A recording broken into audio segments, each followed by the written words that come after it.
class, I just wanted to touch base with you today. You had asked me for more of these instructional videos, and it seems like a good way to just make sure that I reach everyone. So I have been paying attention to your posts this week, and I'm seeing something kind of odd. I'm not actually seeing a post. What many of you are doing is giving the information for where you found the research, and then you're giving a brief overview of the research. Some of you might even be copying the abstract from the post in the Academic Search Complete. But what's not happening is you're not using it in a meaningful way. So let me just backtrack and tell you what this exercise was for and what I'd like to see come out of it and how it sets you up for the next assignment and for building on what we're doing. So what we did previously is 151 is all about research. So everything that has to do with 151, every assignment involves some version of research. Research just means that you're looking outside of yourself and your knowledge to get information to better understand something, to test a concept, to gain more information, whatever it is. So we started out with articles that were other people's, they've done research and they've written about it, and they give us some type of foundation. And then from there, we used our first real form of research. And that form was talking to people. You did interviews to get more information about how people spend their pastimes, different age groups, different eras, right? So that was research. So now this form of research is the same concept. You're looking outside of yourself to gain more information about something. However, instead of going back to our interviews and those kind of anecdotal information for research, you're going to a database that has pre-vetted information written in multiple forms. You have newspaper articles, you have magazine articles, you have peer-reviewed articles. The difference between them: peer-reviewed articles are articles written to a specific audience, and that audience is the person's field. Those are often hard to get through. They come up on Academic Search Complete as peer-reviewed. They look like multiple pages, and the difficulty with those is that they're usually long, and that they often have what's called jargon in them. Jargon is language specific to a field. So let's say you find something about gambling and addiction and the psychology behind it. You're like, wow, that's great. I really want to know about this. And then you open it, and it has all of this language, maybe even some biology, things that might be a little bit over your head. Am I telling you off the bat not to look at these things? No. If you read the abstract and it seems to be exactly what you want, give it a shot. You've got nothing to lose. But what I would say is don't feel that you have to use those kinds of sources. As you get more into your major and you're more specifically into a field and you're more versed in that field and you know the language and the terminology of that field, then this is the space of what you're mostly going to be reading is peer-reviewed stuff. But at this stage, I don't think that that's really necessary. So what might you want to look at? Newspaper articles. You can look at periodicals, magazines. Maybe Time Magazine did a very specific story on gambling and gender or something like that. Or maybe they did a specific story, maybe the Atlantic Monthly did a story about fantasy gaming and how lucrative it is. Something like that. So that might be more your speed, still considered valid research. And let me just tell you, here's what makes the databases more valid than just a random Google search. When you're using the databases, you are using sources that are directly accountable for what they say.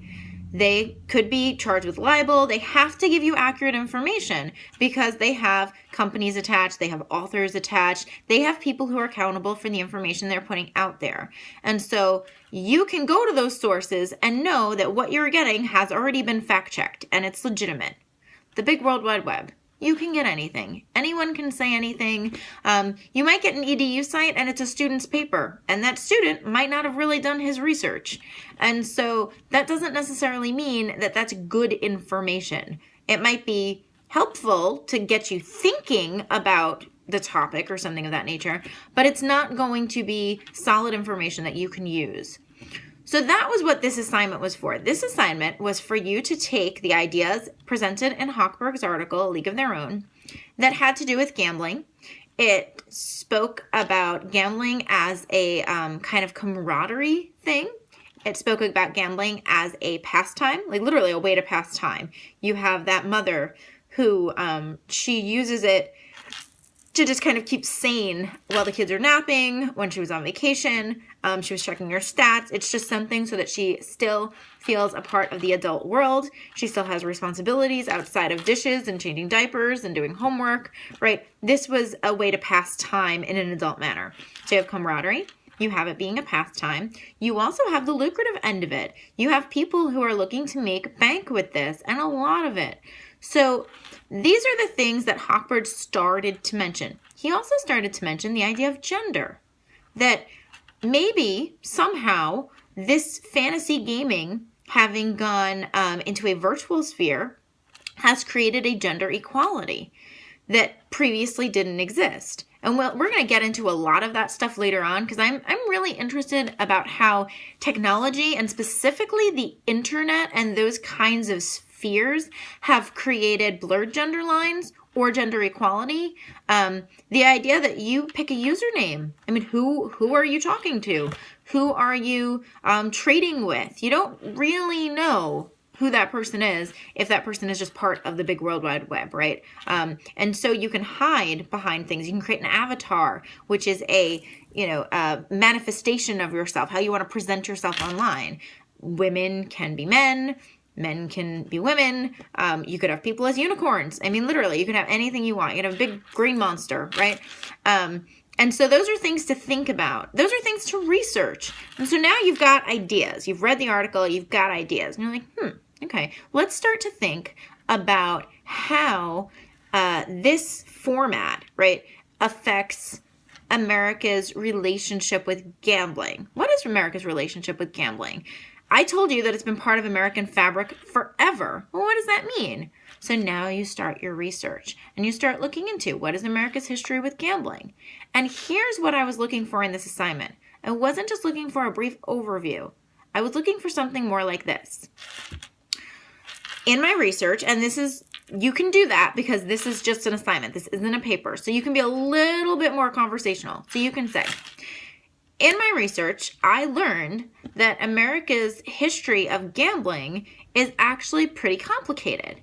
It goes all the way back to Native Americans.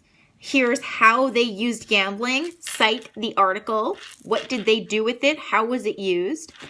And then most recently, there have been debates about gambling as far as it relates to infrastructure, like building cities and paying for schools, using, state lotteries. Now, this is stuff that you didn't get out of your research, and that's not what you're going to write about. You're going to write about what your research talks about, but you want to be specific.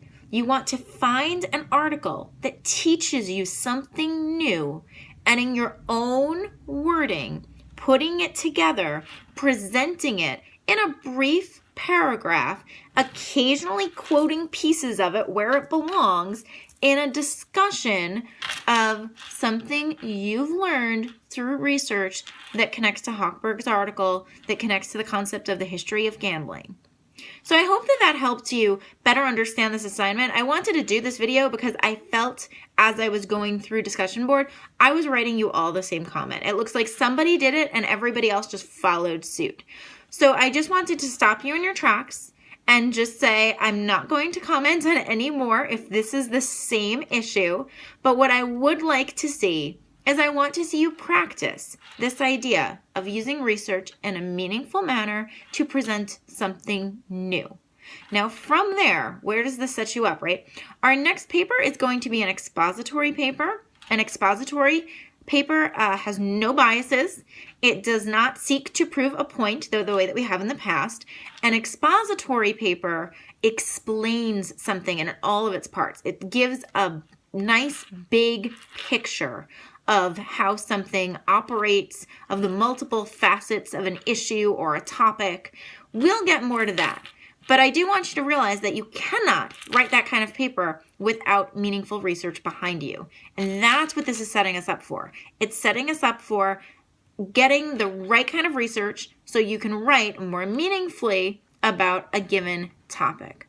Okay, well, I hope this helped you. I hope you guys have a great weekend, and I will be watching you online. I will be responding to your messages, but I just wanted to, do it this way because, like I said, I was saying the exact same thing to a number of you, and this just makes more sense, and I think I can explain it better in this forum. All right, guys, I will be seeing you online.